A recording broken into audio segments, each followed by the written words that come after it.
Bueno, buenas tardes. Bienvenidos otra vez a este segundo encuentro que desde el Colegio de Abogados Moreno General Rodríguez y desde el Instituto de Discapacidad estamos brindando de manera abierta a la comunidad. Por eso acá va a haber estudiantes, hay ciudadanos morenenses o de la comunidad cercana, abogados, colegiados. Así que bienvenidos a todos. La mayoría que ya nos presentamos en el primer encuentro en el que hablamos de autismo, que estuvo, la verdad que terminamos como muy emocionados en ese primer encuentro.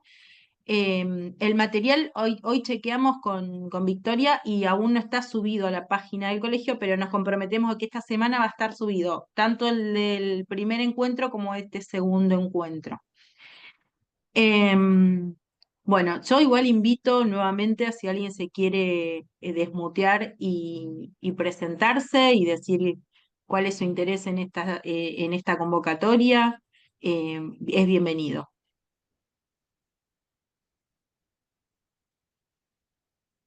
Buenas tardes, mi nombre es Silvana Sánchez Lépez, soy abogada especializada en discapacidad y salud y bueno, me interesa mucho la charla.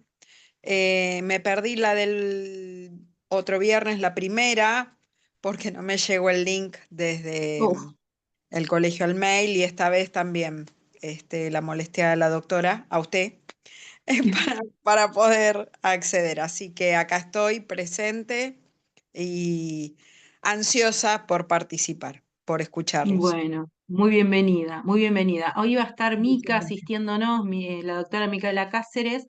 les va a, mm, les va a ir facilitando para los que quieran ser parte del Instituto de Discapacidad del Colegio de Abogados Moreno General Rodríguez, para que puedan unirse a nuestro grupo de WhatsApp, en donde eh, nos comentamos dudas, nos informamos, nos nutrimos permanentemente de información, de fallos, de casos.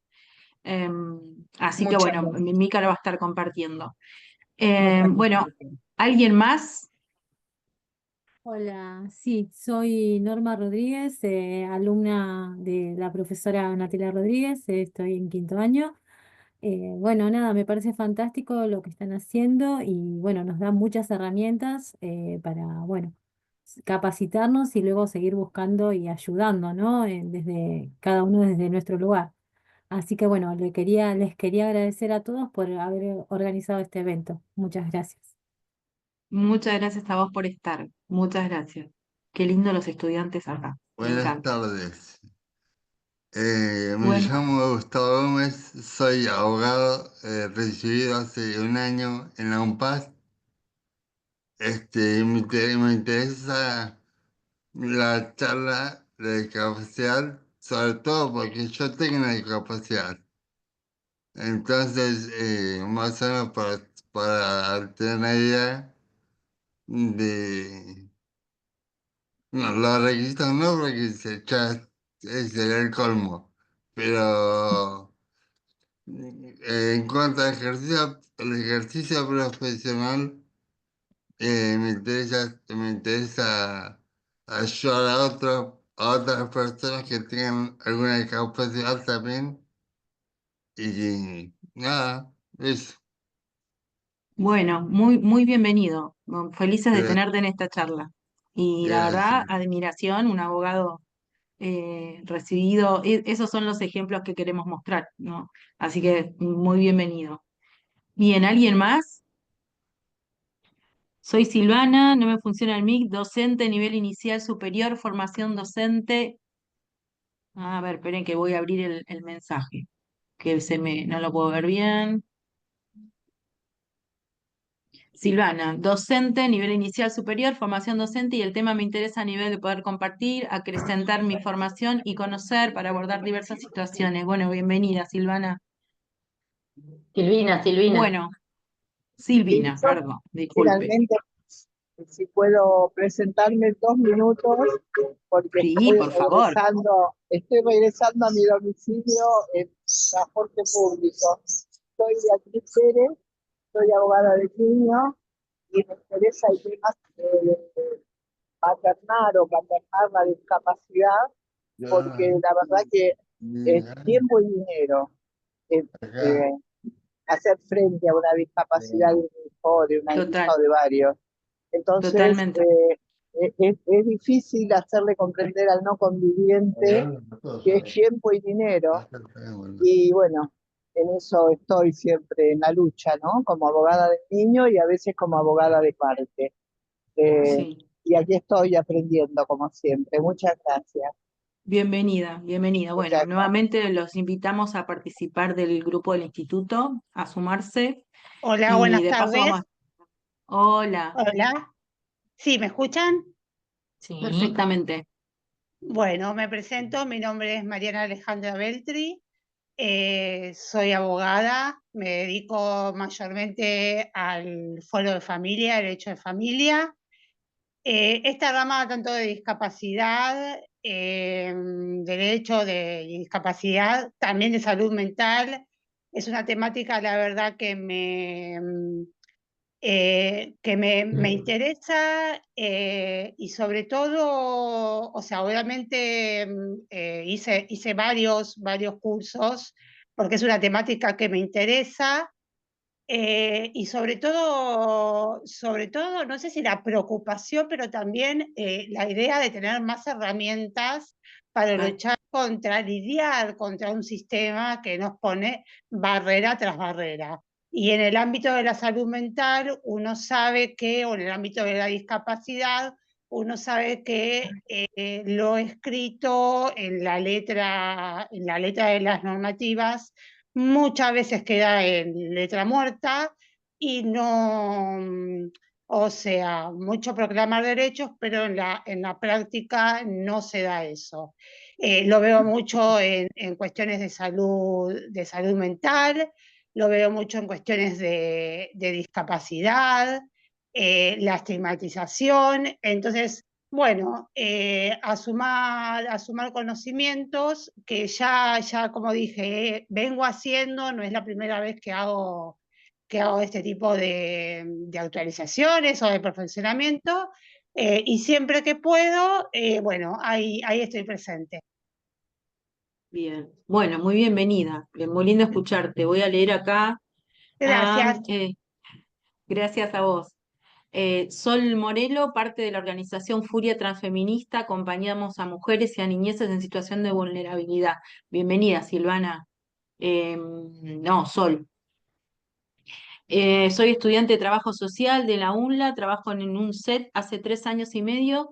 Seguir formándome en el área de discapacidad, mi experiencia laboral me dio el pie para seguir aprendiendo y tener mejores herramientas. Bienvenida, esta estudiante. La leo y digo, muchas veces somos atravesados por esta temática, nos atraviesa y nos pega y nos convoca a hacer algo, ¿verdad? Por eso creo que muchos estamos aquí por esto. ¿Alguien más que se quiera presentar? Bien, así avanzamos. Yo quiero ¿Sí? hacer una ¿Arrancamos? pregunta. A ver, Eh, alguien iba a hablar. yo eh, podría compartir el link en el grupo de abogados de noveles. Ahora, Sí, sí, por favor. ¿Se lo compartís, Mica, en el... Sí, ahora Mica lo comparte en el chat interno y así vos lo compartís a Noveles. mm, Sí. gracias. Sí, De hecho, ujú. también piden el link para ingresar al grupo de WhatsApp, Nati, Dale, de ahí Mica lo discapacidad. va, lo va a ir compartiendo Sí, a lo largo Ah, de la charla, ¿sí? Así se incorporan al instituto. Bueno, hoy tenemos 3 temas que son súper importantes a quienes inician en el derecho de infancias, de familias, pero como siempre decimos, la discapacidad nos atraviesa, atraviesa franjas etarias, no es solo en las niñeces, eh, no es solo el derecho de infancia, sino que la discapacidad está presente en la vida de la persona muchas veces desde su nacimiento y hasta el último día de sus vidas, hasta el fin de su existencia, decimos cuando enseñamos derecho, ¿no? Y entonces hoy vamos a hablar un poco, voy a empezar compartiendo mi pantalla. Voy a empezar hablando en este segundo encuentro sobre el uso del lenguaje. Creo que el lenguaje no solo construye realidad, sino que muchas veces son barreras y puentes. ¿Y qué quiere decir con esto? Que el lenguaje mal utilizado puede llegar a dañar, puede llegar a herir y puede ser un puente cuando es bien utilizado. Esta primer filmina es cortita, pero me interesó por ahí arrancar hablando de esto porque nosotros hablamos en el primer encuentro sobre la legislación, hablamos de la historicidad de la legislación, de la convención. Si bien no hicimos hincapié puntual, cada vez que vayamos avanzando en algún encuentro, hoy, por ejemplo, vamos a hablar de ese preámbulo. Me voy a minimizar así puedo ver. De ese preámbulo de la convención que habla de que la discapacidad es un concepto que evoluciona. Y como la discapacidad es un concepto que evoluciona en el tiempo y en la historia, también debemos tener en cuenta que el lenguaje que utilizamos también evoluciona. Hablamos en el primer encuentro sobre este modelo médico rehabilitador que había quedado que se había dejado de lado y que hoy tenemos un modelo de derechos humanos en el que vemos a la persona con discapacidad como en su condición de ser humano y con toda la perspectiva y en su situación de sujeto de derecho, ¿verdad? Entonces términos como minusvalía, deficiencia, impedido, por solo mencionar algunos, son y contestes con el modelo rehabilitador, el médico rehabilitador, aquel que tenía la filosofía de que quien tenía una discapacidad era una persona inferior. Entonces, ¿qué pasaba? Necesitaban rehabilitarlo, curarlo. Con este concepto se vivió mucho tiempo y el efecto era que lo tenían que curar para recuperar la dignidad de la persona, ¿no? Porque si no se daba por perdido, si no, no pertenecía a una sociedad. Bajo ese enfoque, el lenguaje del modelo médico lo convierte en prejuicio y en estigma referido a la discapacidad como un cerco sanitario para evadir el contagio y de un vocabulario científico y esterilizado que le sacaba rastros de humanidad a la persona con discapacidad. Esto fue dejado de lado y lo traigo como esta primer filmina porque no hace mucho, en una resolución que también la hablamos cuando hablamos la semana pasada de la emergencia, del decreto 187-2025 que se dio a finales de enero, donde se volvieron a utilizar estos términos como para clasificar a la persona con discapacidad. Creemos que tenemos que hacer una introspección y volver a revernos en cómo utilizamos los términos, porque resulta palmario que estos vocablos hondamente discriminatorios son incompatibles con el modelo social de discapacidad, porque hoy la persona va a ser una persona, un ser humano en su condición de derecho sin discriminación con una diversidad funcional. Podemos utilizar muchos términos, pero también tenemos que tener en cuenta que la legislación que tenemos, inclusive muchos fallos, hablan peyorativamente de la condición de la persona enfocada en su deficiencia, en su limitación. Dicen el discapacitado, ¿no? Dicen, el discapacitado, el ciego, el sordo, es una persona con una diversidad funcional.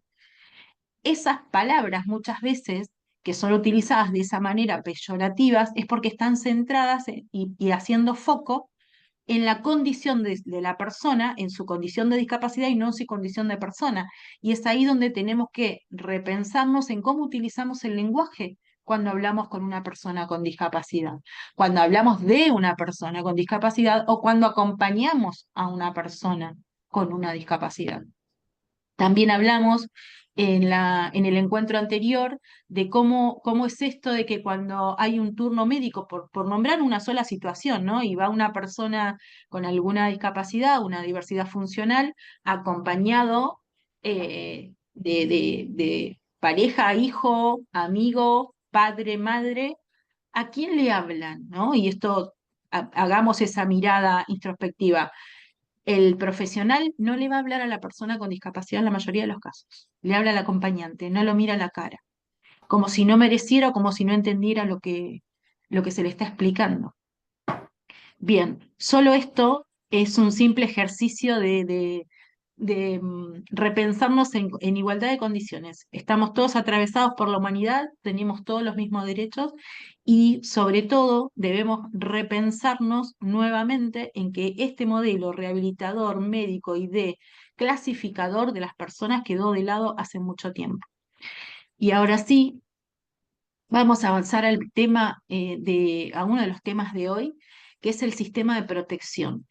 ¿Qué es el sistema de protección? Bueno, el sistema de protección es un sistema que atraviesa todas las esferas federales, desde la Ley Nacional 26061, que es la Ley de Protección y Promoción de Derechos del Niño, que deviene de la Convención de Derechos del Niño, y que la legislación interna adecúa cada vez que, esto también ya lo charlamos, cada vez que nuestro país se obliga, debe adecuar su normativa interna a lo que el Estado nacional se obliga, y en este caso es a la protección de derechos de los niños, niñas y adolescentes. Y nos pareció interesante traer este tema porque muchas veces, acá hay muchos abogados de niños, de hecho yo soy una, Vanes y Ceci, las que van a exponer hoy, también somos abogados de niños. Muchas veces nos tocan niños en condición de discapacidad y vamos a entender por qué trajimos este tema cuando vayamos avanzando. Tenemos una ley nacional, tenemos una ley provincial, que es la 13298, me faltó el 8 ahí, modificada por la 14537, las convenciones, la del niño, la de discapacidad, la Convención de Derechos Humanos, las observaciones generales, el control de legalidad, las medidas excepcionales, la vulneración de derechos y el interés superior son temas que vamos a ver a partir de ahora. ¿Qué vamos a ver? El sistema de protección integral de niños, niñas y adolescentes, y vamos a hacer una pequeña comparación en qué pasa en Nación, qué pasa en nuestra provincia. Yo me quiero correr la barrita que tengo abajo, me parece. No, no le voy a poner aquí. Ahí está. Bien. La norma principal a nivel nacional es la 26061, se legisla en 2005. En el mismo momento, en la provincia de Buenos Aires, se legisla la 13298. Previo a esto, lo que teníamos era la ley de patronato, ¿sí? En donde el niño no era un sujeto de derecho, sino era un objeto de tutela. Muchas veces quienes trabajamos con niñez decimos que hoy la tutela a veces se torna un poco administrativa, pero bueno, eso es un tema para otro debate. ¿Cuál es la autoridad de aplicación? En Nación es la CENAF y en la provincia de Buenos Aires, acá es el organismo provincial de niñez y adolescencia que va a estar regido en la provincia de Buenos Aires por los servicios zonales y locales. En la Nación, es subsidiario articulado entre Nación y provincia por la CENAF, las defensorías, tienen como muchos organismos, pero el fin va a ser el mismo. Territorialmente nos vamos a centrar en la provincia de Buenos Aires, que son los lugares donde nosotros trabajamos, ejercemos o vivimos, que son los servicios locales, son municipales, y los regionales, que van a ser aquellos que estén en un rango superior al local y que van a ser por regiones. Bueno, vamos a suponer zona norte, zona sur, oeste, este, hay un zonal que va a regir por varios locales. En Moreno tenemos 4 o 5 servicios locales y ellos están con un zonal que está también en Moreno, si no me equivoco, el zonal de Moreno. Si digo alguna cosa que es irrazonable, chicas, me corrigen. Las medidas de protección a nivel nación van a ser la promoción de derechos, intervenciones administrativas y programas sociales. Idénticas van a ser las de la provincia, pero van a ser de intervención comunitaria. Las medidas de protección excepcionales son dos medidas distintas. Los servicios de protección van a poder intervenir en un niño con vulneración de derechos con medidas y programas sociales, en intervenciones administrativas, o van a poder, en casos extremos, tomar medidas excepcionales, ¿sí? Hay una participación judicial en ambos casos en los que estas medidas excepcionales van a tener que ser controladas por un juez. El enfoque en ambos va a ser el de derechos humanos y el interés superior del niño y su autonomía progresiva. Muchas veces en este punto hay un choque de derechos, pero siempre se va a estar al interés superior. ¿Por qué digo hay un choque de derechos? Porque muchas veces la vulneración en una familia es tan grande, es tan amplia, puede ser que haya una situación de violencia intrafamiliar, donde primero se va a mirar la situación de violencia de los niños y después se va a poner el foco en los adultos que estén en la misma situación. Pero el interés superior, el sistema de protección, va a estar centrado en el niño. Los órganos que articulan a nivel nacional es el Consejo Federal de Niñez, Adolescencia y Familia y a nivel provincial también lo mismo, pero con coordinación interjurisdiccional. Quiero pasar de definir, ahí está. Bien, ¿qué es la CENAF? Que este organismo que rige a nivel nacional es el organismo nacional responsable de coordinar y ejecutar las políticas públicas dirigidas a la protección y promoción de los derechos de niños, niñas y adolescentes. Hago énfasis en políticas públicas porque hoy una de las asistentes que se presentó dijo, está difícil porque no llegamos, porque no hay recursos, y es real. Las políticas públicas son las que nos van a dar los recursos, y hoy estamos limitados de políticas públicas con tinte social. Las políticas públicas de hoy son otras que hay, pero no son las que quizás nosotros quisiéramos, ¿no? No son las que están en promoción y protección o con recursos para niñez. Y ahora después les voy a contar qué está pasando con el tema de la situación de emergencia. Este sistema de protección de la provincia de Buenos Aires tiene características que son em, muy particulares, porque tiene un modelo de intervención en red. ¿Qué es esto? Que no trabaja solamente el servicio local. El servicio local va a estar apoyado por la interdisciplina, le va a dar protagonismo a los municipios. Los servicios locales van a estar trabajando a través de los municipios, por eso es administrativo. Y acá muchas veces los colegas, cuando son nobles sobre todo, se plantean por qué no pueden discutirle al servicio local una decisión que ha tomado sobre un niño, por ejemplo, un abrigo, ya vamos a llegar a esa parte, porque tiene potestad jurisdiccional la decisión del servicio local y ahora vamos a llegar al porqué. Hay un organismo rector, que es la autoridad central de aplicación, y es el responsable de coordinar todas las políticas, de asignar los recursos y supervisar la implementación de la ley. Los servicios zonales, que son los que están arriba, los locales van a actuar como puerta de entrada al sistema, o sea, reciben las denuncias, no solo de las familias o los interesados, los involucrados, sino también de los organismos, de los colegios, de los centros de salud, los centros asistenciales.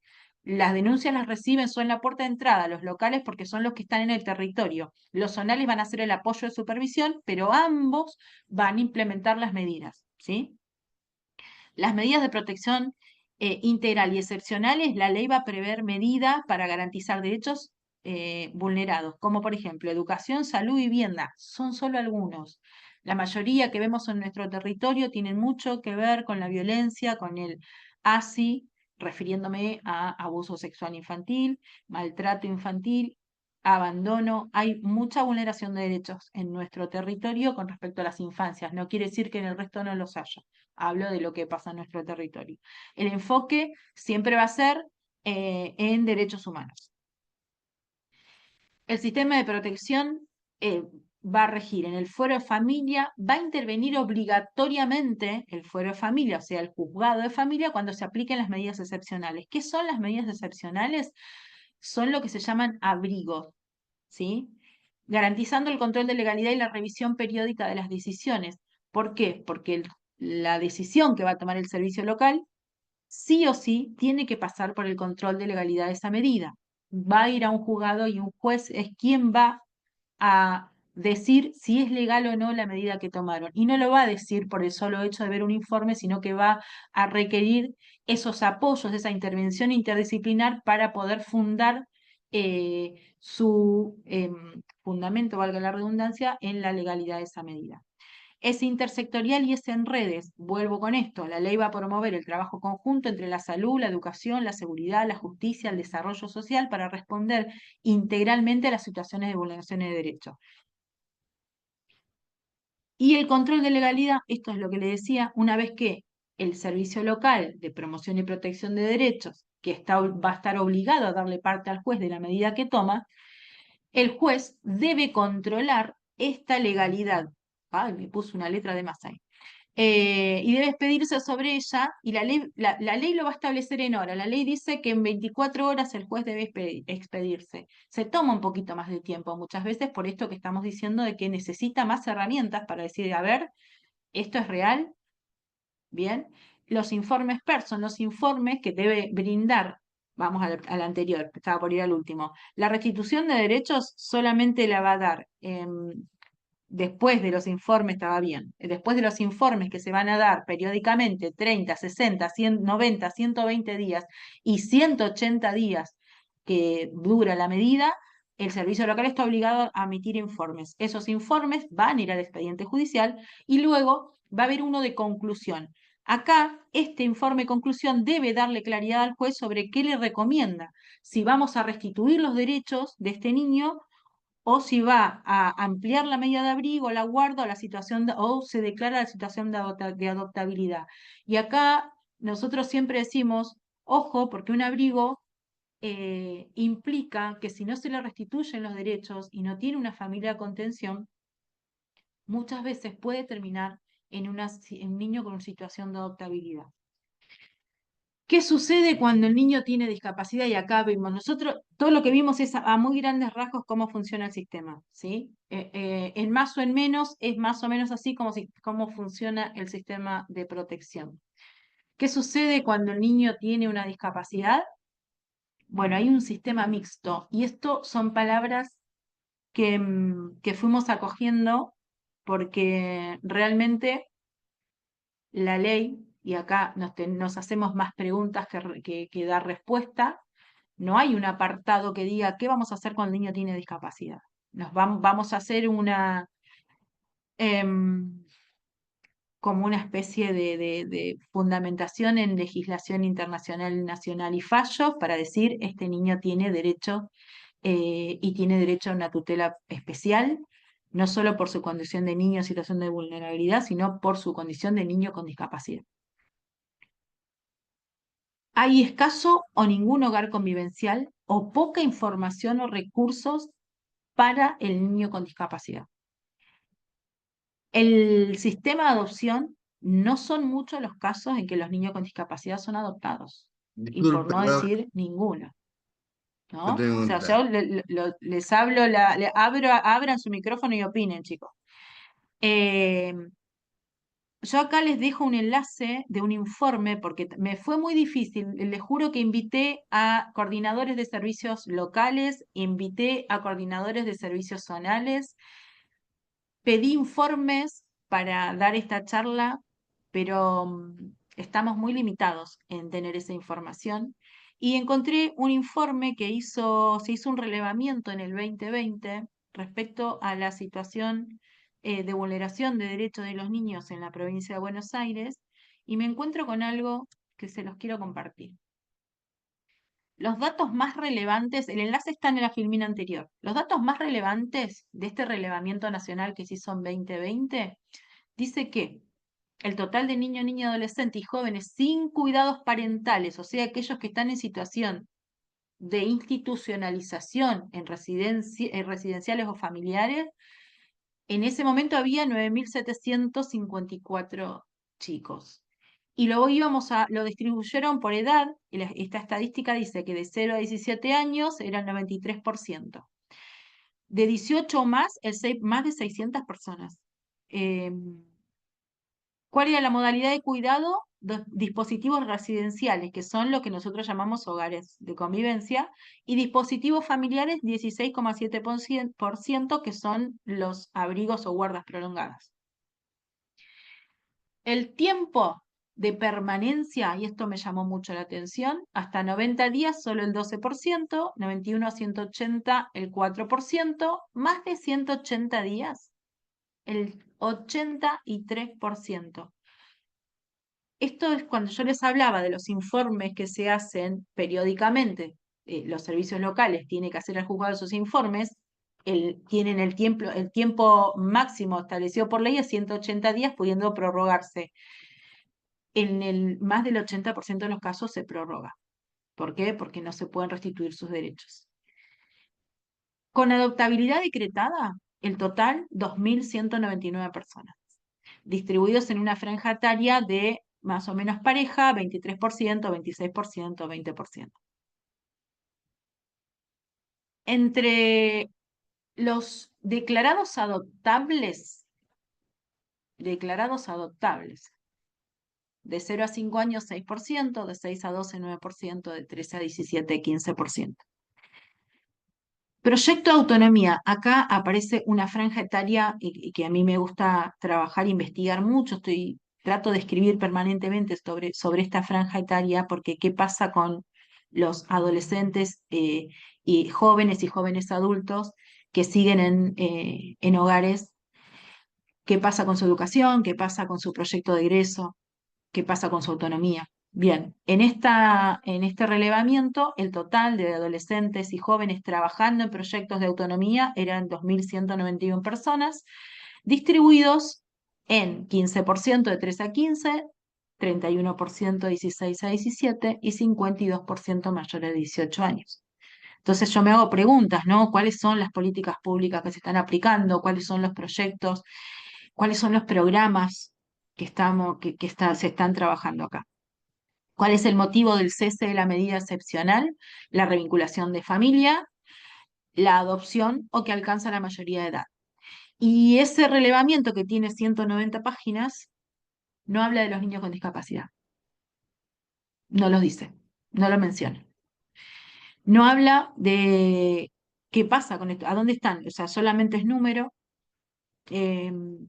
¿A dónde van estos niños, o sea, estos jóvenes de 18 años que cumplen su mayoría de edad y dejan de estar en el sistema de protección?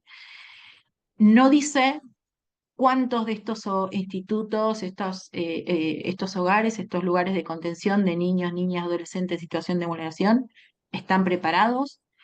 Sí dice que cerca del 40% de los niños tiene alguna dificultad física, psicosensorial, neurológico, mental. Pero no hay más nada que eso. Otro dato que les puedo dar es que en el último censo, que fue en el 2022, ya lo había hablado esto, pero lo voy a volver a decir, no hubo en ese censo dato concreto y específico, punto concreto y específico, que las familias o los censados puedan responder de cuántas personas con discapacidad había en ese domicilio ni qué discapacidad tenían. Entonces no tenemos datos concretos. Lo que tenemos, y esto también lo hablamos en la clase anterior cuando estuvo Ana Rodríguez hablando de la prevalencia y demás sobre los niños con autismo, los datos que tenemos vienen de estadísticas de algunos organismos, de algunas universidades, sobre todo del extranjero, no son nuestros. Y también, digo, me hago la pregunta, ¿no? ¿Por qué no tenemos estos datos? ¿Qué es lo que está pasando? ¿Será que a quien debe disponer los recursos no le gustaría el resultado que tenga? Son preguntas que me voy haciendo, ¿no?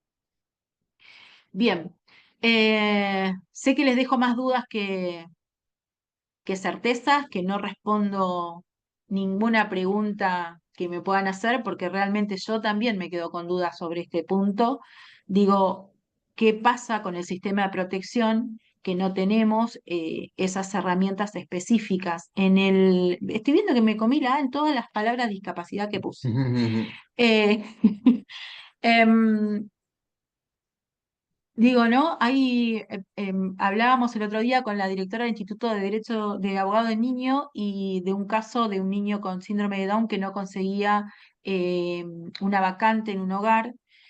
Y entonces, hablando también con una directora de un servicio local, me dice, bueno, estamos planteando en Moreno las familias solidarias, estamos viendo si hacemos un listado de familias solidarias para que puedan acoger a los niños, porque en realidad que el único lugar que hay, el único hogar que hay, y todo esto lo sé porque alguien me lo cuenta, no porque esté escrito en algún lado, o por lo menos no al que yo tenga acceso, que hay en La Plata un único hogar, que para hacer un CUD es muy engorroso porque la misma persona que cuida a todos los chicos que están, a todos los niños que están en ese hogar, tiene que trasladarse para hacer el CUD o para hacer algún tratamiento. Tenemos un programa que se llama Ángeles Azules o Alas Azules, que a todo niño que esté institucionalizado le corresponde IOMA.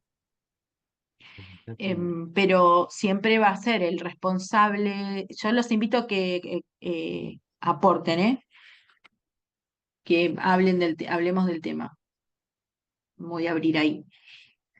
Porque realmente pensemos esto, ¿no?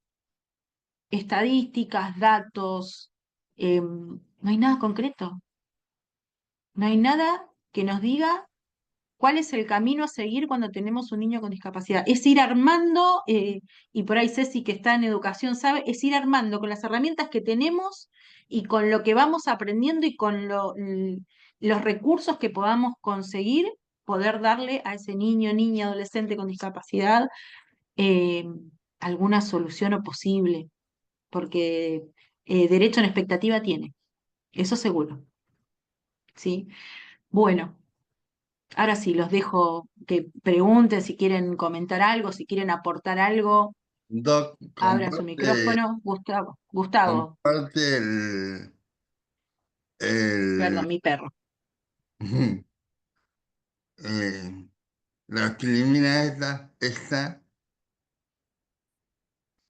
se comparte, la comparte, la manda al mail, Está silenciada, Nati. está silenciada. Que mi perro está ladrando. Ajá. Ahora sí. Por eso no me silencié. Sí, todo el material se comparte en en la Bueno. página del colegio. Van a ir a la parte académica donde están los institutos, buscan el nuestro, que es el Instituto de Discapacidad, entran ahí y ahí van a ver legislación, bibliografía y todo lo que la temática de los encuentros se van subiendo. ¿Sí? Ya mandamos todo lo que es del primer encuentro sobre autismo y la legislación fue mandada en el en el primer encuentro, ahora vamos a ir desglosándola. Y ahora, bueno, yo me voy a dejar de compartir. Bien. Les dejo más dudas que certezas, ¿no? La vamos Eso a estamos. escuchar a la doctora Micaela Cáceres. Ella es abogada egresada de la Universidad Nacional de José C. Paz, que nos va a presentar a nuestras siguientes disertantes. Tenemos dos temas súper interesantes hoy, que son alimentos, cuidado y comunicación. En realidad son tres. Así que, Mica, todo tuyo. ¿Qué tal? Primero que nada, buenas tardes, buenas noches a todos. En principio arranco con Vanessa. Nati. Yo sí. Bueno, presento a la doctora Vanessa Espíndola. Ella es egresada de la Universidad Nacional de Lomas de Zamora. Es especialista en infancias y tiene su capacitación como abogada de niñas, niños y adolescentes. Es diplomada en niñez y adolescencia. Diplomada en psicografología forense también para la detección de maltratos y abuso infantil juvenil. ¿Le cedo la palabra a Vanessa o prefieren que también la presente Cecilia en principio? Que se dele a Vani y después le presentamos a Ceci. Dale. Sí, doctora Vanessa, le cedo la palabra para que pueda dar su exposición. Muchísimas gracias, Mica. Bueno, buenas noches a todos. Comenzamos como medio raro porque nos dejaron más implantado más dudas que, que certezas con la primer clase, pero bueno, vamos a ir tratando de ahondar en esta temática que es tan compleja como la que me toca dar hoy, que también es alimentos a personas con discapacidad. ¿Sí? Empiezo por decirles que la normativa en el código no existe un apartado en el cual tengamos normado lo que es una persona de discapacidad, el cómo se va a llevar a cabo esa acción, ¿sí? Así que tenemos que un poco conjugar lo que es los tratados internacionales, nuestra ley local de niños, niñas y adolescentes, nuestra ley nuestra ley del Código Civil, así que vamos a ahondar un poco por todas esas leyes. Y principalmente por el código, ¿sí? Porque más allá de todo, nosotros nos vamos a regir por el Código Civil y lo vamos a ir integrando con la Convención de Derechos de Niños, Niñas y Adolescentes y con los tratados de personas con discapacidad, ¿sí? Así que bueno, quiero comenzar, ¿sí? Manifestando que hablando un poco de la convención, porque me llamó un poco la convención, obviamente no se las quiero mencionar absolutamente todos los articulados, pero me parece muy interesante comenzar a hablar de las mujeres con discapacidad, con perspectiva de género, ¿sí? En el cual tenemos manifestado y reconocido que las mujeres y las niñas con discapacidad están sujetas a múltiples formas de discriminación. Entonces, hay que adaptar medidas para asegurar que puedan disfrutar plenamente y en igual de condiciones que todos los derechos y libertades fundamentales que tenemos en general, ¿sí? Bueno, como bien hablaba Nati anteriormente, los Estados partes deben tomar medidas en relación a esto, a su pleno desarrollo y protección, que ahí también dejamos plantando la duda de que si realmente se cumple o no este articulado de la convención.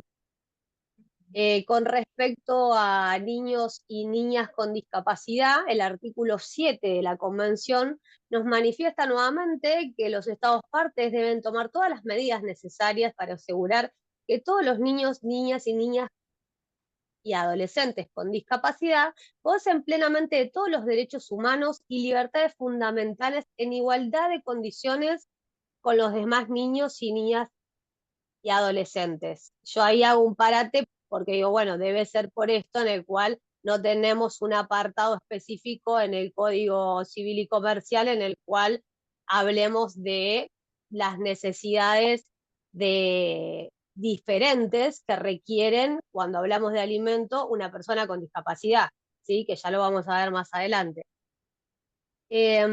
Con relación a todas sus actividades y primordialmente teniendo siempre presente el interés superior del niño. ¿Qué hablamos cuando hablamos del interés superior del niño? Porque siempre está en referencia, pero es como que nunca se menciona realmente de qué hablamos con el interés superior del niño. ¿Alguien me puede manifestar qué es lo que entienden por interés superior del niño? Porque los abogados lo utilizamos mucho.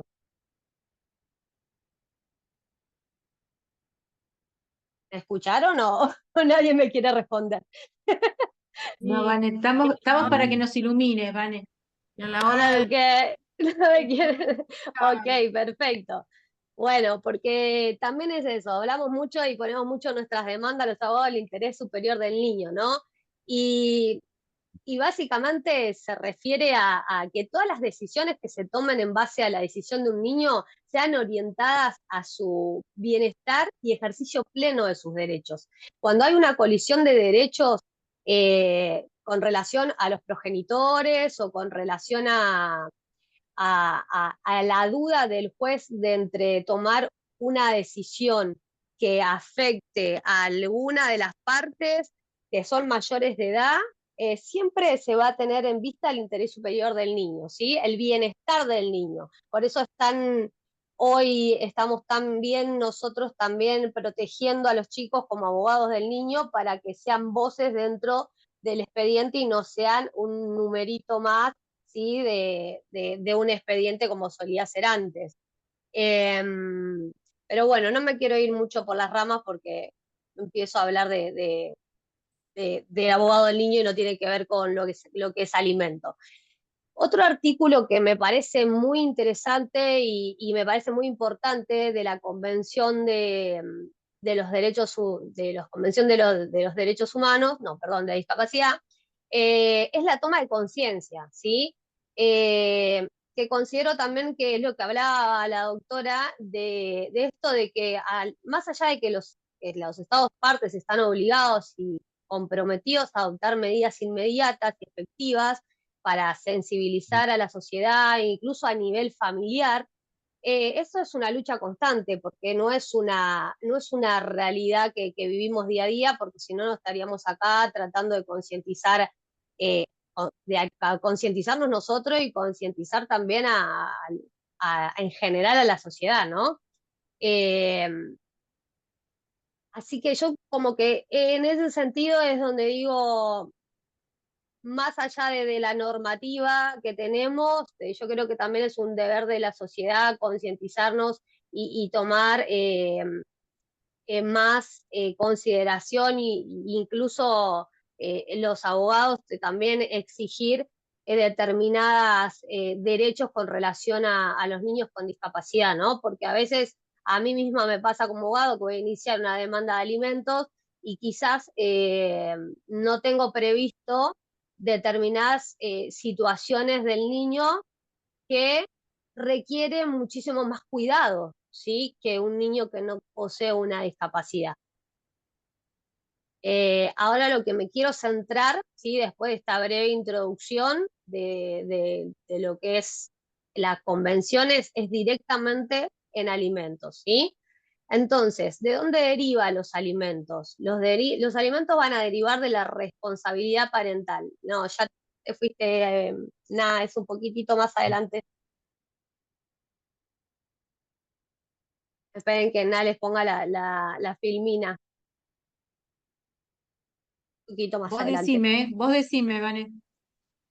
En regla general. ¿Una más? Un poquito más. Esa. Ahí está, perfecto. ¿Sí? Bueno, entonces estamos acá. En la regla general del código vamos a hablar específicamente de lo que es alimento y vamos a centrarnos bien en el Código Civil y en la normativa. Les repito, ¿dónde deriva los principios generales? ¿De dónde deriva el deber de la obligación de los alimentos? Deriva de la responsabilidad parental, ¿sí?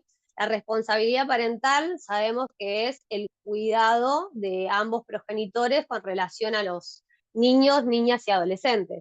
Acá también les hago un apartado, el cuidado de una persona con discapacidad, de un niño con discapacidad es mucho mayor, ¿sí? Que de un niño que no posee ningún tipo de discapacidad. Más adelante vamos a ir viendo determinadas situaciones más en concreto con relación a los pedidos de alimentos, ¿sí? Por eso No quiero hablamos de la leerles discapacidad que empobrece, ¿no, Vane? Siempre hablamos de esto, la discapacidad que empobrece. totalmente, y no quiero tampoco estar leyéndole articulados, por eso es que si me quieren hacer preguntas me la van haciendo, porque también lo que es alimentos es muy práctico, entonces si me quieren ir preguntando a medida que yo voy manifestando de los diferentes articulados y explicándolo, no tengo ningún inconveniente, ¿sí? Porque por ahí lo mío es más técnico y no quiero estar como mencionando artículos sin que queden tan claros, ¿sí? Bueno, cuando hablamos de alimento, básicamente sabemos que no engloba solamente lo que es las compras del supermercado y la mercadería, ¿sí? Estamos hablando de una satisfacción plena de los derechos de un niño, niña y adolescente. El código, el 659, establece la manutención, la educación, el esparcimiento, la habitación, la asistencia, los gastos por enfermedad, los gastos necesarios para adquirir una profesión, un oficio, ¿sí? Toda interrupción. Yo pienso Sí. que de eso habla el interés superior del niño, ¿no? Sí, pero el interior superior del niño, más allá de hablar de los gastos, digamos, que en este caso de los alimentos, Sí. tiene un poco que ver con ponerlo en supremacía, digamos, cuando hay un conflicto de derechos, ¿sí? Sé que usted es abogado, así que sabe, cuando hay un conflicto de derechos, ahí es donde tanto el juez como puede ser también, no sé, puede ser el asesor o incluso los abogados debemos velar por el interés del niño en sí, teniendo obviamente en cuenta el grado de madurez que tiene y demás, y su capacidad también. Pero básicamente tiene que ver con eso, con los conflictos de derechos que a veces surgen y que hablamos siempre de interés superior del niño. Nosotros solemos poner mucho conforme al interés superior del niño, ¿sí? Y a veces tenemos, esto bueno, nos apartamos un poquito, pero es importante, a veces el interés superior del niño quizás no sea lo que el mismo niño desea, ¿sí? Nosotros tenemos que velar también por eso.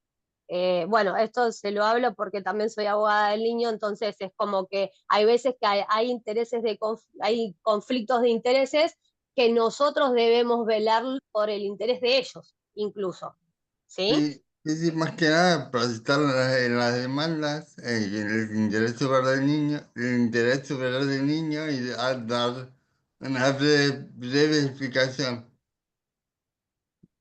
Por Bueno, ahí, pero por te ahí es quedó, importante, ¿puedo intervenir, Vane, un cachito? sí, Que es importante que el caso concreto, cada caso concreto tiene una realidad, que Vane después va a hablar de estos principios, pero esa realidad va a ser que ese interés de ese niño en ese momento, en ese caso concreto, no sea igual al de otros niños. Ujú. Por ahí sí, pensarlo también. desde ese lado, ¿no? O sea, no es ese niño en ese momento concreto con esta situación.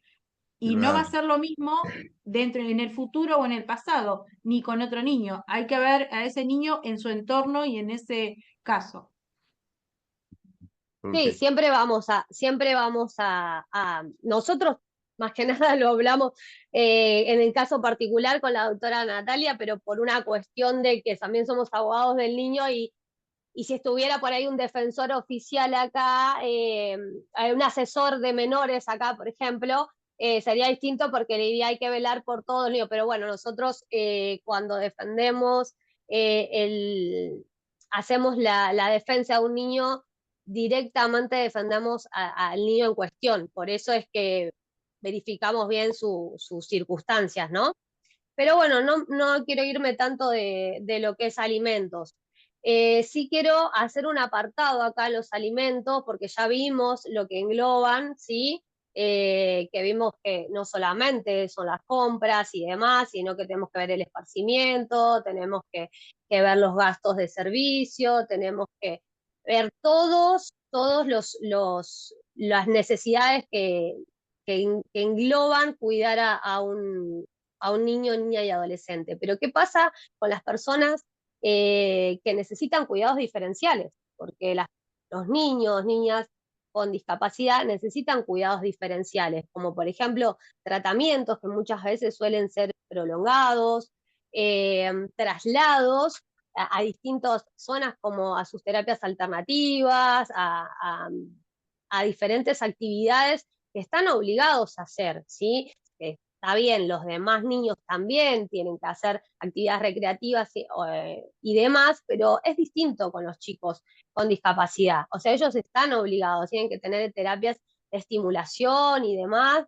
que hacen a su salud y a su integridad y a su crecimiento y a su evolución también en el tratamiento que están haciendo de la discapacidad que sea, porque acá no estoy hablando de una discapacidad específica, ¿sí?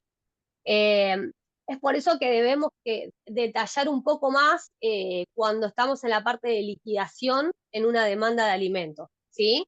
Eh, y las tareas obviamente que van a depender de las necesidades de cada niño, niña o adolescente y conforme a su discapacidad, ¿sí?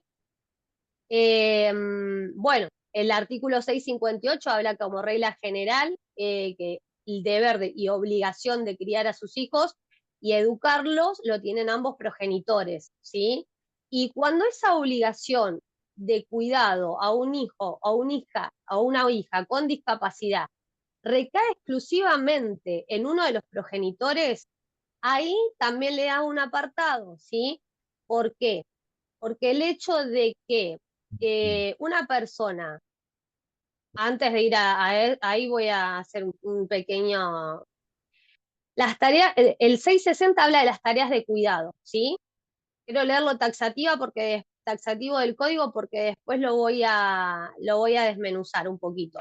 Las tareas de cuidado personal, las tareas cotidianas que realiza el progenitor, que asume el cuidado personal del hijo, tienen un valor económico y constituyen un aporte a su manutención, ¿sí? ¿Esto qué quiere decir? Que el progenitor que esté a cargo al 100% del hijo, esté acá o no con discapacidad, está contribuyendo a la manutención, ¿sí? Antes hablábamos del progenitor, alimentos 50 y 50%. No, este 50% queda suplido, ¿sí? Por las tareas de cuidado. Por ende, hay el progenitor que se encuentra exclusivamente al cuidado del menor, va a solicitar el 100% de los alimentos. ¿Se entiende? Porque esto es importante.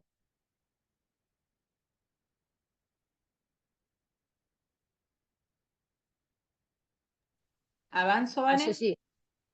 No, les pregunté si se entendía por qué era importante eso. Perdón, doctora, disculpe. Sí, Le hago una pregunta. Y sí. en este caso, el padre o el progenitor alimentante, ¿qué, qué aporta? ¿Qué debe aportar? Si el que tiene, que recae, supongamos, en la madre que tiene a la criatura con discapacidad, aporta el 100% con todo lo que hace. Y al alimentante, entonces, ¿qué se le reclama? Al alimentante se le reclama exclusivamente la cuota alimentaria, el 100%. ¿Por qué? Porque las tareas de cuidado asumen justamente un valor económico. ¿Se entiende? Entonces sería el 30%, pongámosle, que aporta de su sueldo, o sea, entre el 25 y el 30, más lo que serían de las extraordinarias, el 100, no, Aportaría absolutamente todo. todo. ¿Me Bien, entiendes? Es absolutamente todo. ¿Por qué? Porque ya no estaríamos dividiendo acá, dividiendo como el artículo anterior lo decía, ¿sí? Que cada progenitor aportaba conforme a sus ingresos y demás. No, en este caso es distinto, porque la tarea de cuidado se encuentra. Yo no quiero referirme a la madre, porque hay muchas veces que el padre también está no, al no, 100% a cargo obviamente, sí, de su hijo, entonces hoy ya no es es un tan así, ¿no? ejemplo, No claro. quiero ser tampoco tan estricta con eso, No, no, pero puse un a lo que ejemplo, voy sí. es, quiero que quede claro, ¿sí? Que las tareas de cuidado hoy tienen un valor económico, ¿sí?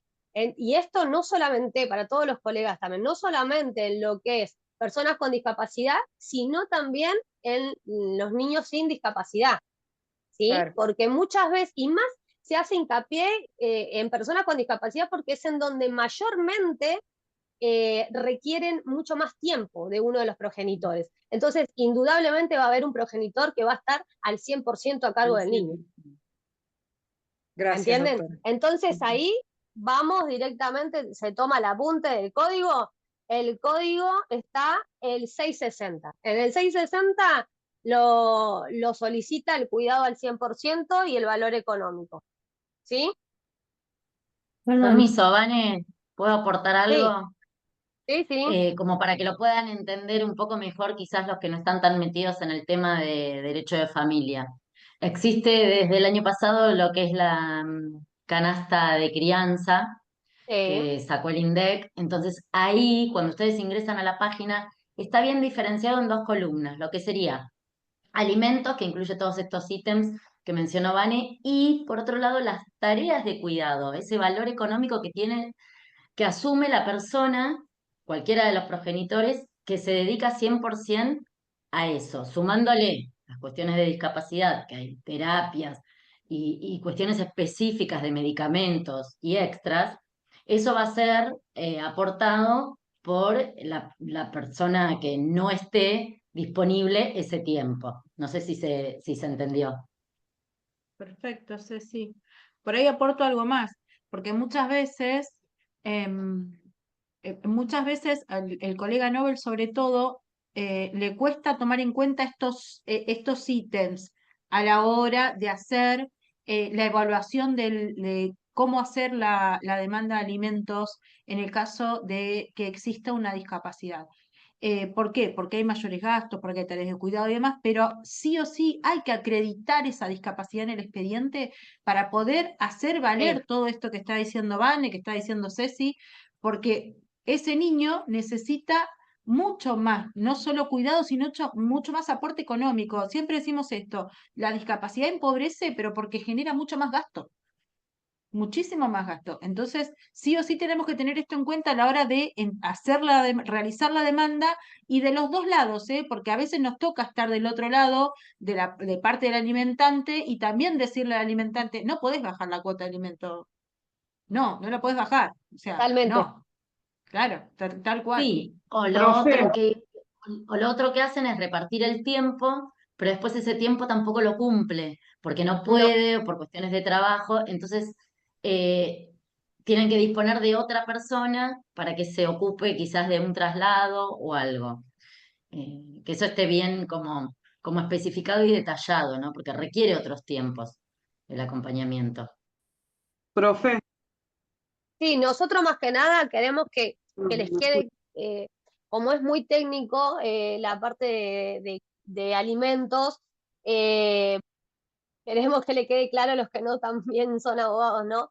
Pero los que son colegas, que hagan hincapié en esto, ¿sí? En el cuidado de las tareas y en el valor económico que tienen, porque vemos mucho en las demandas que no se suele solicitar y está esto hoy se está utilizando también mucho como decía la doctora Cecilia, bueno, distribuimos las tareas, pero aún así no alcanza. Generalmente termina recayendo más el cuidado en uno o en otro progenitor, ¿sí? Tal cual. profe, ¿Tenías alguien? ¿me Sí, escucha? ahí. ¿Me escucha a mí? Sí, sí, sí, Ah, sí. sí, no, quería aportar algo, soy estudiante todavía y Sí. lo que estaba pensando que tengo una otra profe que ella siempre habla del tiempo de cuidado y el tiempo de disposición.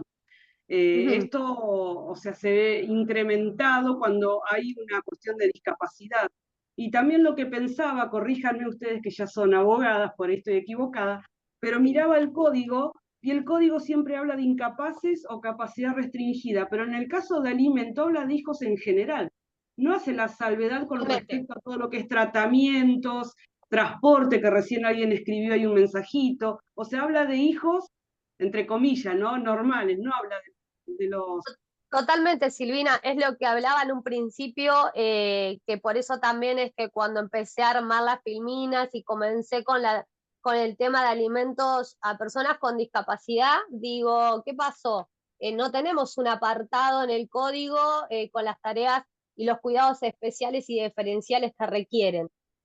Por eso es que más o menos me remití un poco a las leyes, a los tratados internacionales, ¿sí? Como para poder conjugar un poco con nuestro código. Pero la realidad es que cuando nosotros comenzamos a hacer una demanda o el día de mañana vos comiences a hacer una, vas a tener que hacer eso, conjugar esto, guardar la filmina, esta que tenemos, y más o menos hacer este reclamo y tener presente estos puntos que estoy tomando, ¿sí? Claro, recién la profe Natalia decía que había que probar todo con certificados, con todo. El día que me toque hacer una demanda, Sí, pienso que voy a tener que, para pedir alimento, probar todo, sí. la batería de cosas que te lleva un niño, una niña, un adolescente con discapacidad, ¿no? Todo lo que es Sí, medicación, los tratamientos, o sea, ¿Sabés todo va a que, tener que ser con prueba, sabés que certificación. hace un tiempo se decía que no teníamos que hacer liquidaciones en alimento, por ahí los abogados saben, ¿no? No hagamos liquidación en alimento porque es un derecho que le corresponde. Pero en este caso, tenemos que yo probar siempre la hago todo lo que igual, Natalia. decimos. Si Yo no, igual obviamente no, lo yo hacemos siempre hago igual, liquidación. pero, claro, Pero en este caso es pero más, realmente, sí, en este caso es más puntual, en este caso por eso es que hacemos hincapié en los cuidados diferenciales, porque son muchos y ya en sí la manutención de un niño, hoy estamos o sea, más allá de lo que dice la canasta básica, o el índice de crianza, que generalmente nos guiamos, la realidad es que estamos al doble, ¿o no, Natalia? Sí, Más o menos, total, o total, sea, no total. cubre lo que un niño hoy requiere como gastos mínimos para su crianza. Pero bueno, Los imagínense juzgados con un están chico, estableciendo un salario mínimo vital y móvil como mínimo cuando no tenemos cómo probar. Si no Claro, el tenemos la índice canasta de de crianza, crianza. que está cerca de 500.000 pesos, está la 500.000 y canasta de pico. crianza. Sí. Sí, 500.000 y pico. Sí, igualmente, hola Nati, Gise. Hola, sí. Hay algo importante para agregar, la canasta de crianza hay una franja etaria donde mayores de Quedan afuera. 12 o 13, si no me Sí. equivoco, no hace 12. referencia, y a su vez no hace una distinción especial para niños con discapacidad, No. niños o adolescentes con discapacidad, por lo cual es algo para trabajar esa canasta. Cuando hubo hace poco una charla en el colegio sobre la nueva ley con relación para la ejecución de los alimentos, bueno, esto que se está trabajando, porque falta trabajar sobre eso.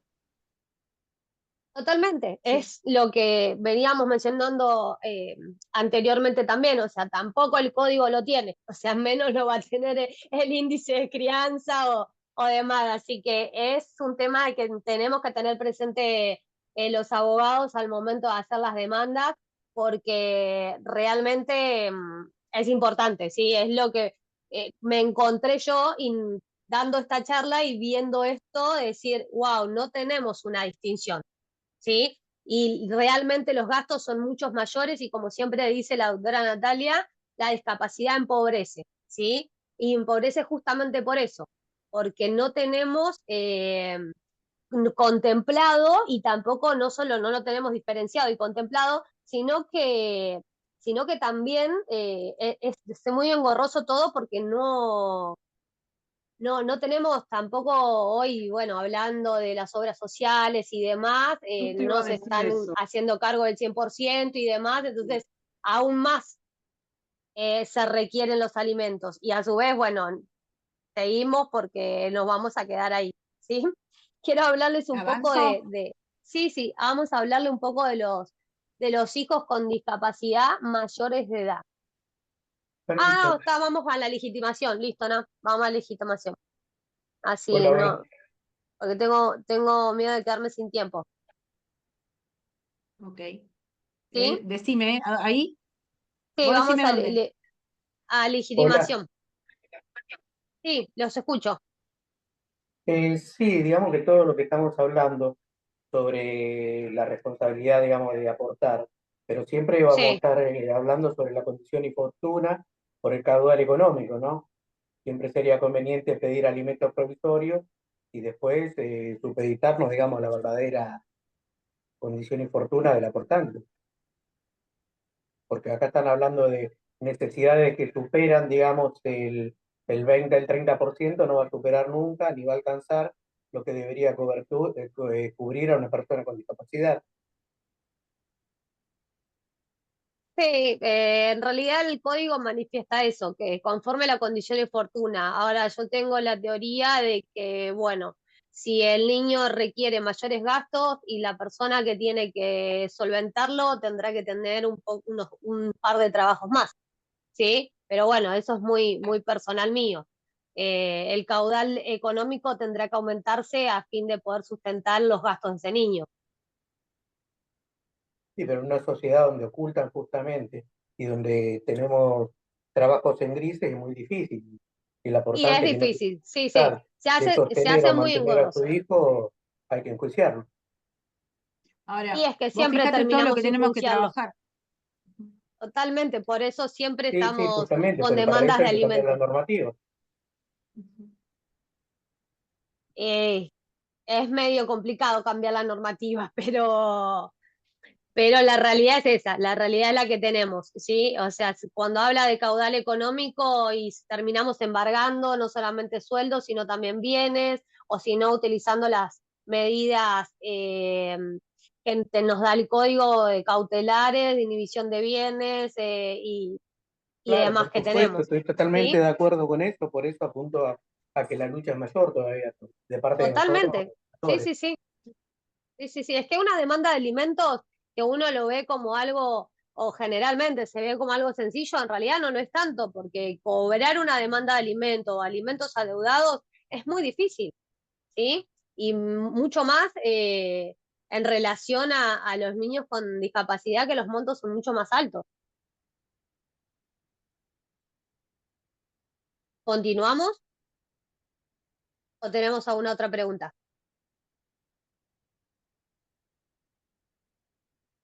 Bueno, continuamos.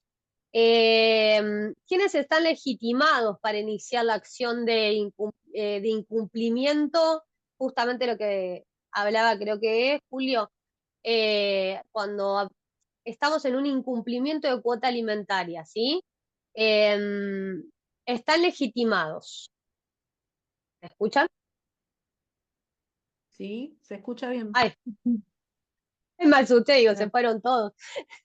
Se fueron todos. Bueno, me corrijo. ¿Quiénes están legitimados para iniciar la acción de alimentos, ¿sí? Frente a un incumplimiento?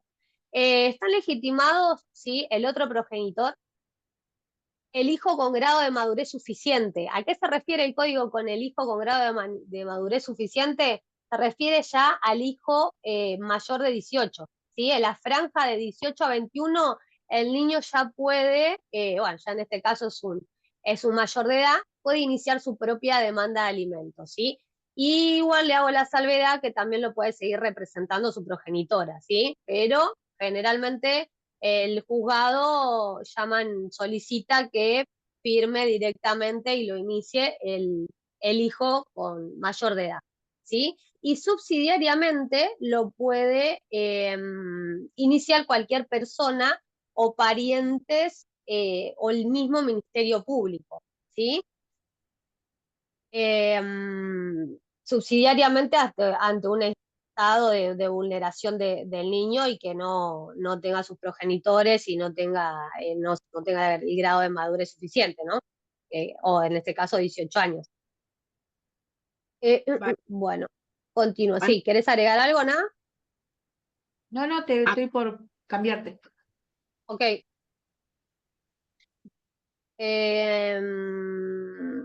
Un poco tiempo, Vane, cualquier cosa de eso. Ok, sí, ya te lo resumo, por eso estoy como tratando de resumir todo.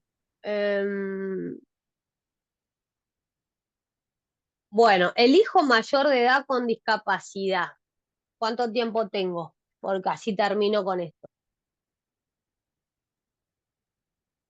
No sé cuánto tiempo tendrá Cecilia, 5 la más. doctora, poner 5 minutos más.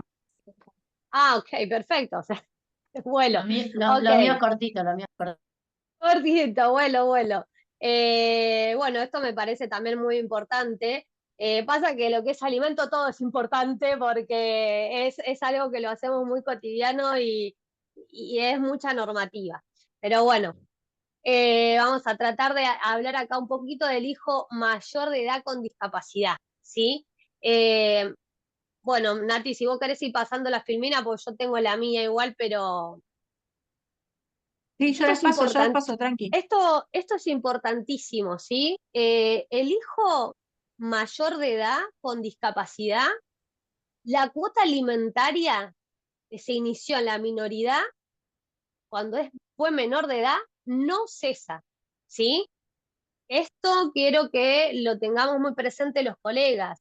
O sea, hay mucha jurisprudencia, yo ahora no puedo analizarle la jurisprudencia con ustedes, pero va a quedar en la filmina para que la lean, pero quiero que lo tengan presente. No hay cese, ¿sí? Porque hasta que la condición de discapacidad no cese, la cuota alimentaria continúa vigente, ¿sí? Que esto quiero que quede claro. ¿Querés agregar algo, Nati, con relación a esto? Sí, que muchas veces nos vamos a encontrar, sobre todo los colegas, en discusiones legales dentro de los juzgados en que vienen a pretender o bajar la cuota o cesar la cuota. Y justamente esto que dice la doctora Espíndola, de que la obligación no cesa porque no cesó la situación de vulneración que generó esa cuota, que se extendió hasta la mayoría de edad del joven ahora adulto con discapacidad. ¿sí? Eso queremos que se entienda porque al no tener apartado No hay legal nada en el escrito código, específicamente, claro, no hay claro, nada al no específicamente tener escrito. escrito, tenemos que sacarlo de la jurisprudencia y de los tratados internacionales y de lo que haya. Y hay algo muy importante también, para mí todo es importante igual, pero bueno, voy a pasar un poco a lo que considero que debe ser importantísimo, el hecho de las resoluciones judiciales con perspectiva de discapacidad, ¿sí? Porque hablamos mucho de las perspectivas de género, que me parecen perfectas, pero hay un artículo, ¿sí? En la Convención de Derechos de Discapacidad, en donde establece justamente el artículo 28, que los jueces están obligados, ¿sí? A tener en cuenta esta situación, ¿sí? Obliga a los magistrados a intervenir y resolver con perspectiva de discapacidad, establece, ¿sí? Entonces es como que esto también lo tenemos que poner en nuestro En los cuerpo escritos. legal de demanda, ¿sí? Porque es importante, porque justamente engloba todo lo que venimos hablando. Por más que no tengamos un apartado específico en el Código Civil, sí tenemos al juez obligado a fallar con perspectiva de discapacidad y teniendo en consideración, como por ejemplo esto del cese de la cuota. Si se solicita un cese de la cuota, no puede cesar la cuota mientras que la persona con discapacidad continúe con la condición. Es así. ¿Se entendió? Perfecto. ¿Perfecto? Ok, pero no quiero leerlo ni Como nada. retos o no. Exactamente, es que es así en realidad. No tendríamos que ni discutirlo, pero lamentablemente sabemos que lo Tal vivimos cual. y lo discutimos diariamente, ¿sí? Porque si sabemos que una persona una persona con determinada discapacidad no va a cesar, o sea, debería no admitirse la demanda directamente de cese o el Exacto. pedido de cese en Y general si tienen en alguna mi círculo. duda en el reclamo alimenticio para la persona adulta con discapacidad, se rigen por las normas del alimento entre parientes. Totalmente, eso es muy importante también, porque no solamente, acá está, de lo que venimos hablando, estamos en alimentos de niños, niñas y adolescentes, ¿sí? Pero también vamos a hacer un pequeñito apartado antes de irme con respecto a los alimentos de personas con discapacidad que ya son mayores de edad, ¿sí? Acá se rigen por alimentos entre parientes, ¿sí? O sea, también esto es la solidaridad de las familias y lo exige también y se establece en el código, ¿sí? Así que eso también ténganlo presente. A ver si encuentro Igualmente ustedes tienen la filmina que yo se las hice toda completita para que lo tengan. Lo que no llegué a hablarlo, ustedes lo van a buscar ahí, con eso van a poder completar lo que necesiten y cualquier pregunta estoy a su disposición. También les puse jurisprudencia, que obviamente no voy a poder llegar a leérsela, pero la jurisprudencia habla del no cese de la cuota, habla de lo que es, por ejemplo, tengo una muy reciente, que es en la cual un juez estableció que ante el incumplimiento de una cuota alimentaria y ante la falta de solvencia del progenitor, lo que hizo fue aplicarla dentro de la factura de la luz. Para eso es para el colega o el compañero que preguntó cómo hacíamos para cobrarlo. Bueno, una de las últimas medidas que se tomaron, que fue muy reciente, hace 2 meses, 3 de la jurisprudencia, lo puso en la boleta de la luz. Está el registro igualmente de deudores. Sí, totalmente, tenemos el registro todo, pero nosotros o sea, nuestros clientes quieren cobrar, porque los chicos necesitan el dinero. Entonces, esta jurisprudencia muy nueva me pareció interesante, porque imagínense que en la boleta de la luz venga determinado monto que corresponde a cuota alimentaria y aparte lo hace como deudor solidario a la empresa de la luz, quien suministra la luz. Así que después léanlo la filmina, que es muy interesante. Buenísimo, gracias, Vanessa.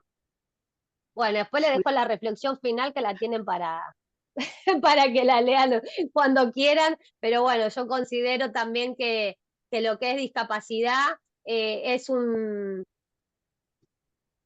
tema en el cual tenemos que todo tomar conciencia y no solamente basarnos en lo que es la normativa fría, ¿no? Y demás, y la inclusión tiene que ser efectiva de toda la sociedad, no solamente englobemos lo que es educación, justicia, y en general creo que todos somos parte de integrar a estas personas, que nosotros siempre la vemos como el otro, y en realidad creo que estamos muy mal como sociedad, y eso como que se va un poco viendo.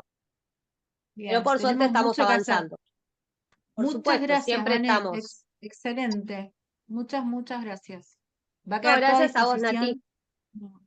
A Excelente. Filmina. Bueno, sí, obvio, quedan acá. Dejo de compartir porque sigue Sí, Mica. pobre, le robé todo el horario a Sí, Steffi. todo el programa. Ahora viene la vedette. Mica, Nosotros todo se lo tuyo. dejamos para tarea para el hogar después, el material. Total. Muy bien. Presento rápidamente a la próxima expositora. Esa es la abogada Cecilia Andrea Pera, es profesora de nivel inicial también, abogada por la Universidad Nacional de Morón, especializada en familia, niñez y adolescencia, especializada en violencia de género y en víctimas de delitos. Bueno, también como han escuchado, es abogada del niño, tiene amplia participación y capacitaciones en derecho a familia, ejecución de convenios y alimentos, régimen de comunicación con hijos y cuidado personal. A su vez es diplomada en educación sexual integral por la Facultad de Filosofía en la UBA y posee capacitaciones constantes en materia de niñez, géneros y diversidades. Ahora sí, le cedo la palabra, doctora Cecilia. Wow, era bastante. Bueno, vamos a seguir con la parte de cuidados, así que tengo para compartir. Esperen que tengo acá algo muy lindo. Si grito o hablo muy fuerte, me dicen, porque esto de ser docente de niños, de 37 niños en el turno mañana de sala de 5, hace que levante mucho la voz.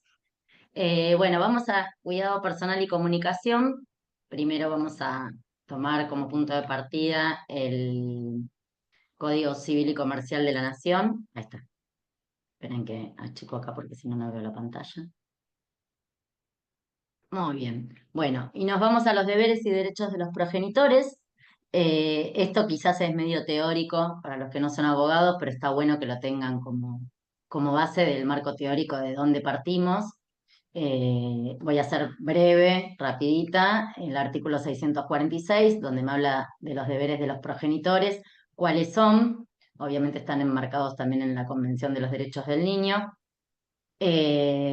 Bueno, tenemos cuidar del niño, convivir con él, prestarle alimentos y educarlo, considerar las necesidades específicas del niño según sus características psicofísicas, aptitudes y desarrollo madurativo, respetar el derecho del niño y adolescente a ser oído y a participar en su proceso educativo, así como en todo lo referente a sus derechos personalísimos. Ahí, en ese apartado, en el C, cuando hablamos del interés superior del niño, ahí lo podemos enmarcar, para los que tenían alguna duda.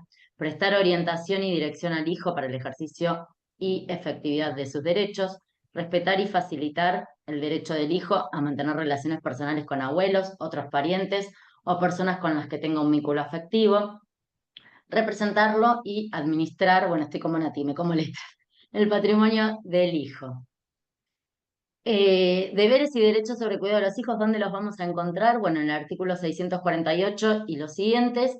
Y las reglas generales que toma el código es el cuidado compartido, que el cuidado es compartido. ¿Se acuerdan en su momento cuando se hablaba de tenencia y régimen de visitas? Bueno, eso se perdió y ahora se toma como que en la regla general el cuidado es compartido, ¿sí? Salvo algunas excepciones que el cuidado puede ser de manera unilateral. Cuando el niño, niña o adolescente pasa más tiempo con un progenitor que con otro, obviamente el no conviviente tiene derecho a estar en comunicación, y por eso se habla de deber de comunicación, deber de colaboración y deber de informar. Que muchas veces, lamentablemente, bueno, yo que trabajo en situaciones de violencia, a veces no se puede lograr eso, ¿sí? Y también tenemos una mención en el artículo 655 que me refiero a lo que es el plan de parentalidad. ¿Qué es esto? Una vez que la pareja se disuelve y hay hijos menores, entre 0 y 18 años, se confecciona esto que se elabora como un plan de parentalidad, que esto es ponerse de acuerdo en qué atribuciones va a tener cada uno en los tiempos estos que tienen que ver con el cuidado, y qué disposición, ¿no? Tiene cada uno para afrontar en el vínculo hacia sus hijos. ¿Qué habla la Convención sobre los Derechos de las Personas con Discapacidad? Que esta, bueno, tenemos las observaciones generales, que son súper importantes para tener en cuenta porque, como decía Vane, el código no especifica qué pasa con los niños, niñas, adolescentes, con las cuestiones de cuidado cuando nos atraviesa la discapacidad. Entonces, estas observaciones son súper importantes para tener en cuenta. Tenemos la observación general, la número 3, que es del 2016, que habla sobre las mujeres y niñas con discapacidad. ¿Por qué hace hincapié esta observación? Porque hay una discriminación múltiple que está relacionada con la interseccionalidad. La interseccionalidad es cuando atraviesan diferentes situaciones, ¿no? Esto que en su momento creo que en la conversación anterior lo tuvimos, en la charla anterior, esto de qué pasa con discapacidad, mujer, migrante, etcétera. Y también cuando los adultos, con los adultos mayores. El artículo 6 de la Convención de Discapacidad trata de dar respuesta a la falta del reconocimiento de los derechos de mujeres y niñas con discapacidad. Después tenemos la observación general número 5, que es del 2017, están ordenadas cronológicamente, como verán, que habla sobre el derecho a vivir de forma independiente, a ser incluido en la comunidad. Que esto está vinculado, se vincula intrínsecamente la discapacidad con la pobreza. Esto es, sí, nos empobrecemos cuando tenemos un integrante en la familia con discapacidad, sí, porque tenemos que disponer de más medicamentos, de más tiempo, de más terapias, de los traslados, que a veces son carísimos y son muy costosos, y de estar renegando, sobre todo con las obras sociales y con las prepagas muchas veces. Después tenemos la observación general número 6, que es del 2018, que habla sobre la igualdad y la no discriminación. Dice que no se deben restringir derechos, tratar de eliminar las barreras que obstaculizan el acceso a todos los tipos de protección de la ley, acceso a la justicia para hacer valer los derechos. Bueno, ¿qué podemos cuestionarnos en el rol que nos toca? ¿No? A los abogados, a los TS, a los que trabajan con niñeces y discapacidad, los que están mucho con adultos mayores también. Que la verdad que con Nati nos cuestionamos todo el tiempo estas cosas, ¿no? Y cuando empezamos a armar la capacitación son cuestiones que nos surgen a nosotras en la labor diaria. A mí en lo particular me surge. Como docente, cuando tengo que elaborar yo como docente de sección un PPI, que es un proyecto de integración y de inclusión, cuando como abogada me vienen a plantear al estudio alguna cuestión que tiene que ver con niños, niñas, adolescentes, o incluso trabajando en el área que estoy desde el municipio con violencia de género, y son todas cuestiones que a mí en lo particular me atraviesan por todos lados. Y nos cuestionamos esto, ¿no? ¿Quién se ocupa de organizar la agenda de las terapias, coordinar con los centros terapéuticos, escuelas, etcétera? ¿Qué pasa cuando una familia recorre 5 escuelas?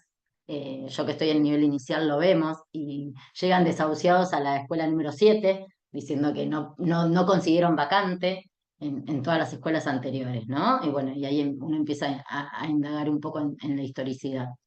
¿De qué hablamos cuando decimos de cuidados compartidos? ¿Es realmente, o sea, es algo real, que es lo que veníamos planteando con el tema de alimentos? ¿Y por qué no se utiliza más el término de visitas? Bueno, que es lo que manifesté yo previamente, esto de no es más visitas porque justamente los cuidados, el código los rige como compartidos, pero nos seguimos cuestionando si realmente son compartidos.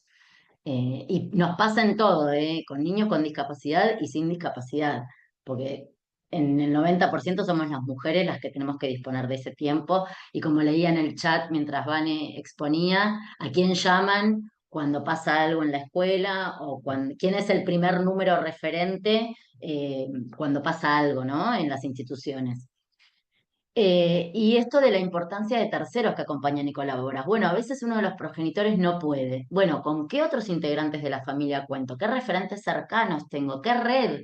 ¿No? La importancia de esto, de armar redes de contención, redes de acompañamiento y redes sobre todo de sostén. Porque yo me iba preguntando, ¿no? Que acá no la tengo la pregunta, mientras iba escuchando. ¿Quién cuida a los que cuidan? Que es la pregunta que yo me hago siempre. Me lo hago desde mi rol como docente cuando termino agotada. Y digo, bueno, ¿quién cuida a los docentes? ¿Quién cuida a los que acompañamos? ¿Quién cuida a los que sostenemos? ¿Qué espacio tenemos nosotros para después tener esa escucha, ese tiempo para nosotros que nos abocamos a los cuidados?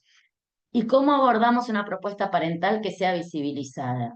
Esto de la disponibilidad del tiempo real, ¿no? Esta de disposición y de cuidados. Y bueno, acá me queda como esta reflexión final de como abogados y abogadas es importante acompañar a las familias en estas inquietudes, priorizando siempre el interés superior del niño, sin saber que se iba a mencionar desde el principio. Pero me parece súper importante hacernos todas estas preguntas. Y sí, como dice Nati, nos vamos con más dudas que certezas, ¿no? Pero la idea es como sociedad ir trabajando nosotras nuestras propias frustraciones, como digo yo, y poder irnos dando respuesta entre nosotros muchas veces, que es esto de ir tejiendo redes. Después hay, muy importante, varios fallos, que no los voy a mencionar ahora, pero están cargados en la presentación, en la filmina, nos delata la edad cuando decimos filminas, pero que son importantes porque, ahí la veo a Nati que se ríe, porque atraviesa la discapacidad en diferentes franjas etarias, en diferentes situaciones, en diferentes lugares del país. Entonces, nada, hay cuestiones, por ejemplo, de tutelas con nietos, hay de mujeres privadas de la libertad, con niños con alguna discapacidad como síndrome de Down, de violencia familiar. ¿Qué más? Bueno, acá estaba el de condena, la de las prestaciones cuando tenemos que estar reclamando con las obras sociales. Así que bueno, y acá tenemos, que quería cerrar con esta frase y creo que miren, llegué casi justito con el tiempo. La única discapacidad en la vida es una mala actitud. Así que bueno, nada, muchísimas gracias y seguimos tejiendo redes, como digo yo. Esperen que dejo de Qué compartir a ver cómo es esto, acá arriba. Ahí está. Si hermoso, fui muy Ceci, rápido, quedó hermoso. grabada, así que Me la van surge, pausando, la ponen sí, en me -5 surge, para ¿no? irse escuchando. Escuchándote y hago todo como un enlace, lo que habló Vani, lo que hablaste vos, digo, ¿no? Cuando los sujetos de derechos son niños, tenemos la figura de la responsabilidad parental como para poder obligar a esos progenitores, a los obligados alimentarios, ¿no? A los alimentantes, y también hay quien cuida, porque siempre uno va a cuidar, independientemente si yo tengo una postura ahí muy marcada, que digo, el mayor porcentaje siempre va a estar dado en el sexo femenino, llámese hija, mujer, madre, abuela, tía. El mayor porcentaje. Y obviamente quien no cuida, como dijo Vane, está obligado a hacer el mayor aporte económico. Ahora me pregunto si tenemos esa figura de la responsabilidad parental hasta los 18 años, se extiende hasta los 21, después Vane nos dice, no cesa la obligación alimentaria. ¿Qué pasa con los adultos?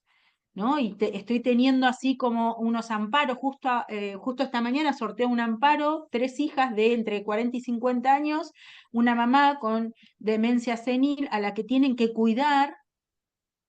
Entonces digo, ¿cuál es la figura? Y entonces, sí o sí tenemos que hacer una determinación de la capacidad para poder ejercer los derechos de hijos sobre ese adulto mayor, ¿no? Vamos a tener una charla sobre determinación, sobre tutela, curatela y demás. No me acuerdo si, a ver, justo estaba mirando eso. Creo que es el 6 de junio, restricción de la capacidad, que va a estar el doctor Rodrigo Costa, que es un asesor de familia de Lomas o de La Matanza, no me acuerdo bien porque es un colega de la universidad, la tiene muy clara. Pero también hay que hacerse estas preguntas, ¿no? Nosotros arrancamos hablando de cómo utilizamos el lenguaje como algo muy pequeño que podemos hacer, pero a lo largo de la charla, y ya de esta es la segunda, venimos viendo que tenemos un camino muy largo por recorrer, que si bien se han conseguido muchas cosas, hay mucho más por hacer, y como dice Ceci, tejiendo redes, y como siempre decimos, quienes estamos en discapacidad, la discapacidad nos atraviesa, empobrece, y necesitamos del otro para apoyarnos como codo a codo, porque nadie cuida al cuidador. Necesitamos todos entender esto que dijo Ceci hoy. ¿Quién cuida al cuidador? Y por ahí en alguna de las charlas vamos a poner esto, ¿qué pasa cuando no estemos? Esto también es una duda Sí, existencial que tenemos muchas justo le iba familias, a ¿no? ¿Qué va a le iba a pasar cuando decir no eso. estemos? Justo le iba a decir Así. eso, profe, porque a veces uno ve personas con discapacidad que son adultos ya y que con quién van, con su mamá o su papá que también son adultos mayores, y a mí a veces me Exacto. lleva a pensar, digo, ¿qué va a pasar con esa persona si no tiene hermanos o si lo tiene y por ahí no se quieren hacer cargo porque fue un trabajo de toda la vida de sus papás por ahí, ¿no? ¿Qué pasa Tal con cual. eso? Tal cual. Bueno, Muchas gracias. nos quedan 7 encuentros más. La verdad es que, o sea, muy contenta porque se han mantenido casi toda la charla entre promedio 50 personas, al igual que en la primera. Gracias a todos, los invitamos a la próxima. Ya estuve aceptando en el grupo del instituto. Vi que también Vicky les puso el mail para que soliciten a los que no tuvieron el certificado. ¿Qué más? Estamos todos, ¿no? Dividimos todo. Ahora vamos a subir a las redes nuevamente el flyer de la tercera charla, que es la semana que viene. La semana que viene vamos a hablar de un poco de la convención y estas observaciones generales que empezó a hablar Ceci. Y vamos a hablar de educación. La primera parte es amplísima educación. Ni te cuento. Amplísimo. No, muy amplio educación, por eso lo vamos a hacer en 2 partes. Nos van a acompañar las chicas de Jóvenes y Nobles, también uno es Jóvenes y otro es Nobles, ¿no, Vicky? Por ahí está Vicky, me desasna, Sí. que son los institutos, son 2 Sí, institutos sí, distintos. son O sea, dos diferentes, Nati. claro, uno de los institutos va a estar en la primera parte y el otro va a estar en la segunda parte, que se van a dar en charlas distintas. Así que bueno, gracias a todos nuevamente, los estudiantes, Muchas me encanta gracias. verlos acá, qué lindo. Bueno, gracias Vanes, Ceci, Vicky, Mica, las Gracias a chicas, todas. todas, gracias Gracias, por todo. doctora, Los comentarios que asistente los también. vi ahí, Gracias. nos vamos todos con más dudas que certezas, pero Sí, bueno, es un poco la idea. me Mira, ahí gustó tenemos mucho, justo Nati, una porque duda en el chat que dice, A ¿qué ver. pasa cuando los progenitores también tienen discapacidad? O sea, cuando ya la familia. Y bueno, seguiremos Bueno, desasnándonos vamos a en ir las siguientes charlas. desasnándonos un Sí. poco porque hay una responsabilidad solidaria acá, tenemos que hablar de esta responsabilidad solidaria y cómo la hacemos efectiva, ¿no? Claro. Tenemos que hablar un poco de esto y esta responsabilidad solidaria que tiene que ver con la obligación del Estado al asumir determinadas responsabilidades internacionales, ¿no? El Estado es responsable y no hablamos como responsable por buena persona, el Estado es responsable por incumplimiento. Así que vamos a seguir hablando, hay mucho que hablar, muchísimo. Profe, muchas gracias y aparte la charla, ya estoy por llorar de vuelta. La clase... Te muteaste, Sil. Déjela que va a llorar. No está silenciada. Algo le pasó Sí, que... estás muteada, Sil. Está llorando ahora por eso. Sí, Cayo, no quería que te escuchemos ¿Ahí yo. me escucha? Ahí está, ahora Sí, ahora sí. No, ahora sí. digo que a veces uno vive dentro de una burbuja que sabe muchas... Ahí se le pierde el sonido. Sí, tenés un problema con el sonido.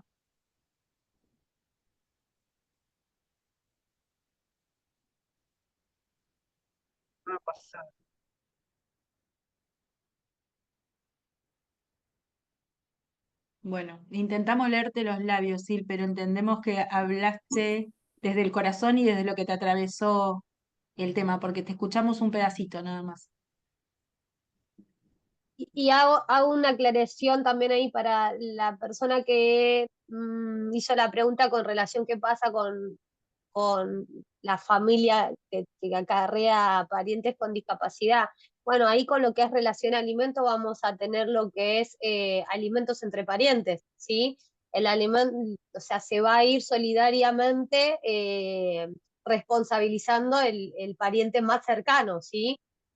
Con lo que es relación a alimentos, ¿no? O sea, y si no hay absolutamente nadie, bueno, intervendrá el Estado, como dijo Nati, para que no dejemos ahí pensando. Hasta la próxima charla. Bueno, Ay, hasta la perdón, próxima. ¿puedo hacer Gracias una pregunta?